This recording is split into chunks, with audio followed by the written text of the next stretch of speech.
So hey, I'm ATTILEE. I'm the runner of Crystal Gems, and following the episode Alone Together, there's been so much discussion both in the tag for Steven Universe as well as through my blog and through seeing other Steven Universe-centric blogs that I don't know, just typing out a response just didn't seem sufficient enough for me to really get my feelings out for this episode. So I just rewatched Alone Together like 5 seconds ago, and I scribbled down a lot of my sort of thoughts or opinions over the course of the 15-minute episode.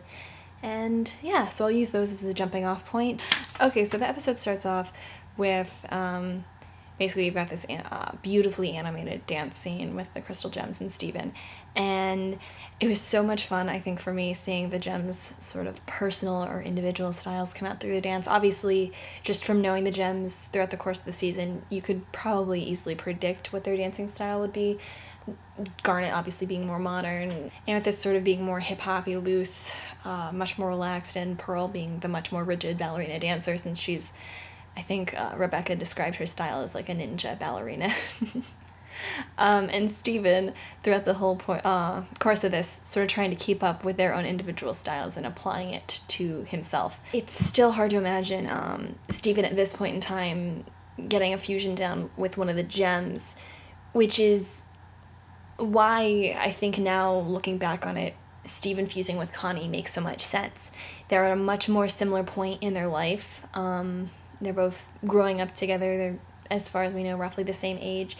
And their personalities, while different, really complement one another in a great way. Connie is much more introverted and maybe a bit more reserved, whereas Steven is bombastic and very positive. Both are positive. Connie may be a bit more realistic and excitable, but yeah, despite the fact that I had been, I guess, not really being convinced that Steven and Connie would fuse in this episode, which, now that I know the context of that rumor, probably should have been, I'm really happily surprised that they did fuse and that Stevonnie came about through this, and that we got to experience Stevonnie as Stevonnie got to experience themselves. I noticed that the song that Steven plays when he's dancing with Connie really reminded me of Estelle, or the voice of Garnet, and her song American Boy.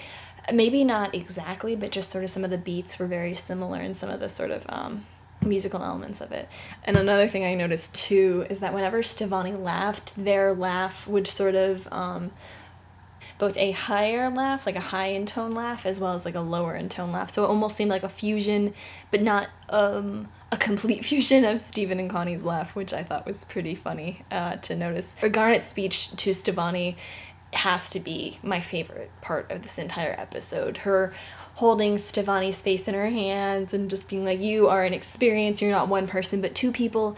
I think not only that's a great definition for what we should consider fusions from this point forward, I think it's also just some really great advice for life.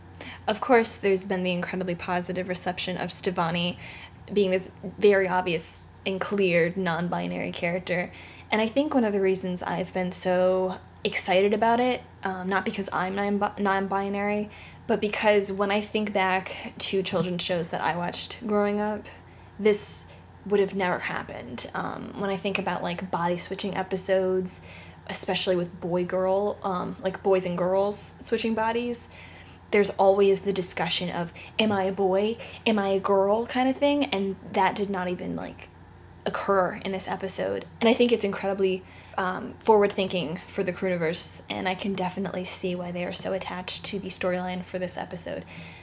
Something to think about too is sort of the citizens of Beach City's reception of Stevonnie.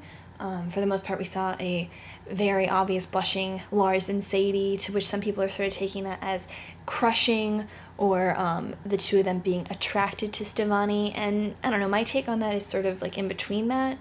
Stevonnie, to me, their presence in Beach City was something sort of admirable, but maybe not in a romantic sense.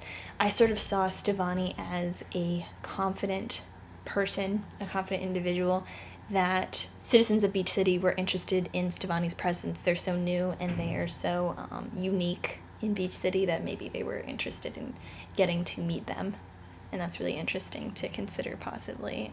So yeah, so that's sort of my take on Beach City's reception of Stevonnie. Oh, one thing I also picked up on during the rave scene, when Kevin is sort of accosting Stevonnie, they reply to him as he asks them to dance, "You don't even know us."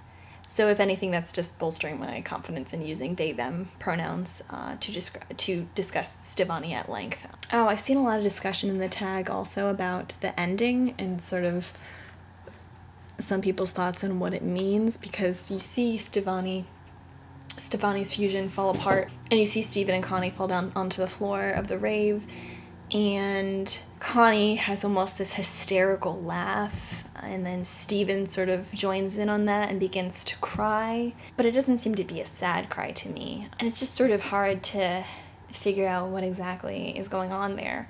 And my personal take on that is sort of, it's Steven and Connie sort of reacting to each other's, perhaps their individual responses to the rave. Steven, being a confident individual, has probably projected some of that confidence onto Connie, and maybe she's had sort of a fun time for once at this very public event through Stevonnie as a vehicle to dance and be confident and proud. Whereas Steven sort of got to take on more Connie aspects of their time during the rave and felt that anxiety and felt that disco ball closing in on him instead of his traditional confidence and big, bright, sunny personality. So that was sort of my take, sort of just almost them crisscrossing personalities just like it sort of occurred with Stevonnie. Yeah, so those are just sort of my rambling thoughts on the episode. I hope you like this. Please feel free to reblog this and add your own comments, and I'll try and keep tabs on that. I know I always look at what people reblog to see if maybe they left a comment in the tags or something. It's very silly. So yeah, so that's all I've got for you guys today.